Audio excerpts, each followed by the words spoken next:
وفي محامين حقيقة نموذج سيء. بعض المحامين يعني لا يستحق أن يكون حتى يستحق لقب إنسان، ناهيك عن لقب محامي. اسمي عمر الخولي. مدة عملي في المجال إلى الآن حوالي 42 أو 43 سنة، ما بين عملي في التحقيق وعملي في الاستشارات وعملي في التدريس الجامعي وعملي في هيئة الأمم المتحدة كمستشار. مو بالضرورة فصحى، يكون عادي يعني. طيب، هذا من عيوب المحاماة دائما، المحامين إنه دائما يعني يتمسكوا الحديث بأسلوب نحوي. اللغة سلاح من أسلحة المحامين فيغلب عليهم. حكم الأحوال الشخصية تعكس حقيقة الأسرة. المحاماة تكشف عن حقيقة الناس، ما لا يتم بالتراضي يتم بالتقاضي. قبل سنوات كان عبارة عن رجل يسعى إلى قلب الحق باطل والباطل حق، صحيح، وكانت صورة سلبية جدا بالذات عند القضاة. إذا انكسرت الشهامة والنخوة والرجولة فيكسر حاجز السرية. يعني أبدا المحامي هذا مستودع أسرار، خلاص يعرف أنه هو سيموت وتدفن معه هذه الأسرار. طبعا نجد بعض المحامين بكل أسف يعني حينما يجتمع من باب التباهي يجلس مع زملاء له أو مع آخرين ويقوم بالبوح ببعض الأسرار، كذا كذا وهنا كذا وأنا أعلم كذا، لإضفاء قدر من الأهمية على نفسه، فيبوح بالخفايا والأسرار التي لا يعلمها الناس حتى يجذب الانتباه، ويعتبر هذه رجولة أو هذه مصدر من مصادر الاعتداد بالذات أو يعني إضافة إلى شخصيته، والواقع أنه هو ينتقص من قدره كثير. وش أصعب قضية مسكتها؟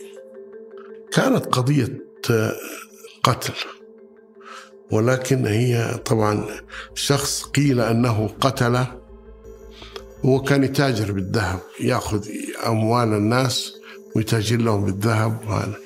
ثم أراد الله أن وجد مقتولا، فقيل خرج تقرير الشرطة أنه قتل زوجته وأبنائه 6 ثم انتحر. هو كان قبلها بيوم راح اشترى 20 كيلو ذهب، فتاني يوم وجد مقتولا. وهذا المهم أنه يعني كان واضح من الصور أنه ليست هناك مقاومة، القتلى مقتولين ومحطوطين جنب بعض وهو هذا. يعني لا يمكن أي واحد يكون دارس تحقيق جنائي أو مسرح الجريمة ويقر بأنه هو القاتل. كلهم قتلوا، أنه لا يمكن أن يكون انتحار. أصبح الحكم أنه أيوة للأسف انتحار، سجلت انتحار. طب هل ممكن محامي يرفع قضية على موكله؟ نعم، وغالبا في الأتعاب اتفق معه على أتعاب معينة يدفع الدفعة الأولى، وبعد فترة كده وهذا أو إذا خسر القضية وكده يقول لك ما ندفع الباقي، يرفض دفع باقي الأتعاب، فيضطر المحامي يقيم عليه الدعوة للحصول على باقي الأتعاب المتفق عليها. هذا اللي بهذا. وبعض الناس يؤمن يقول لك كيف أكون وكيله يوم ثم أقيم عليه دعوة، فيتنازل عن يعني الأتعاب في سبيل إنه هو ما يقيم دعوة على الرجل اللي وثق فيه ووكله في يوم من الأيام. لكن في نفس الوقت حسب تمسك المحامي هذا بأتعابه. وش أطول قضية مسكتها؟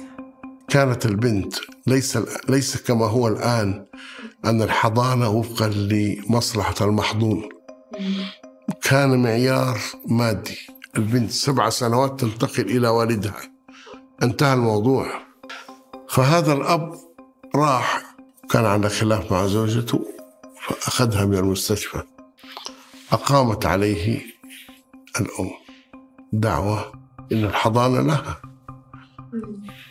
جلسة في جلسة، جلسة في جلسة، جلسة في جلسة، حتى جاءت جلسة النطق بالحكم. نطق القاضي بالحكم وقال: حكمت بأن تكون الحضانة للبنت فلانة الفلانية هي لوالدتها، وذلك حتى تبلغ 7 سنوات. رد عليه الأب قال له: الآن الله يحفظكم تجاوزت 7 سنوات. نعم، أخذها وهي رضيعة، ومن جلسة إلى جلسة ومن جلسة إلى جلسة حتى بلغت. عدل القاضي عن حكمه وحكم بالحضانة للأب.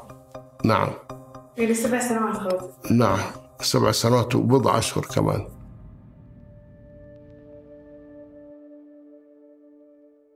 زمان لا يمكن أسمع أو أصدق إن واحدة أقامت دعوة على زوجها. استحالة الزمان، صحيح، لكن الآن هذه موجودة وبكثرة.